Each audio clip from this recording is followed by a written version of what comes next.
Good afternoon बच्चों। आज हम आपको बालक की व्यवहार संबंधी समस्याओं के बारे में बताएंगे।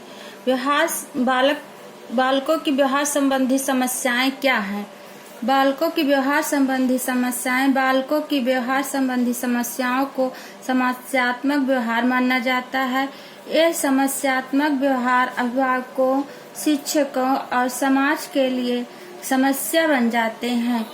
बाल मनोविज्ञान वैज्ञानिकों ने अपने बालकों के इस प्रकार के व्यवहारों को निम्न अनुसार वर्गीकृत किया है। पहला है मूल प्रवृत्ति से संबंधित व्यवहार। अब हम आपको इसके बारे में बताएंगे। मूल प्रवृत्ति से संबंधित व्यवहार व्यक्ति के सभी कार्य जन्मजात और अर्जित दो प्रमुख क्रियात्मक मनोवृत्तियों से संचालित होते हैं। जन्मजात क्रियाएं प्रकार की होती हैं। सहज क्रियाएं और मूल प्रवृत्तियां दो प्रकार की होती हैं। सहज क्रियाएं और मूल प्रवृत्तियां। मूल प्रवृत्तियों प्रकृति प्रदत्त शक्तियां होती हैं जो मानसिक संस्कारों के रूप में व्यक्ति के मन को स्थित रहती हैं। ये शरीर की आंतरिक क्रियाओं तथा आवश्यकताओं से प्रेरित होती हैं और जो प्रभावित करने वाले तत्व सक्रिय और सबल हो जाते हैं तो ये व्यक्ति के व्यवहार के रूप में प्रकट होते हैं। पहला है भय के कारण पलायन की प्रवृत्ति। भय के कारण पलायन की प्रवृत्ति। दूसरी है लड़ने की प्रवृत्ति। तीसरी है निवृत्ति की प्रवृत्ति। लड़ने की प्रवृत्ति, निवृत्ति की प्रवृत्ति। पांचवा है जिज्ञासा।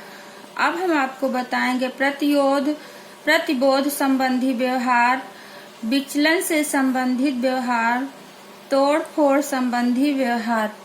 अब है झूठ बोलने। अब आपको बताते हैं झूठ बोलने संबंधी व्यवहार। बालकों को कई कारणों से झूठ बोलने की प्रवृत्ति की आदत सी पड़ जाती है। वह ऐसा कई कारणों से करते हैं। अपनी गलतियों को छिपाना, दंड से बचना तथा अपना काम बनाने की प्रवृत्ति के कारण बच्चे असत्यवादिता का व्यवहार का सहारा लेकर झूठ बोलने का व्यवहार करते हैं। बालकों के व्यवहार संबंधी समस्याओं के प्रकार। बालकों के व्यवहार संबंधी समस्याएं दो प्रकार की होती हैं। पहला है शारीरिक आयु पर आधारित समस्याएं। ये समस्याएं अब हम आपको इसके बारे में बताएंगे। ये समस्याएं बालकों के शारीरिक आयु से संबंध रखती हैं। पहला है अंग मटकाना, जैसे अंगूठा चूसना, मुंह से नाखून काटना, कंधे मटकाना। फिफ्थ है हकलाना।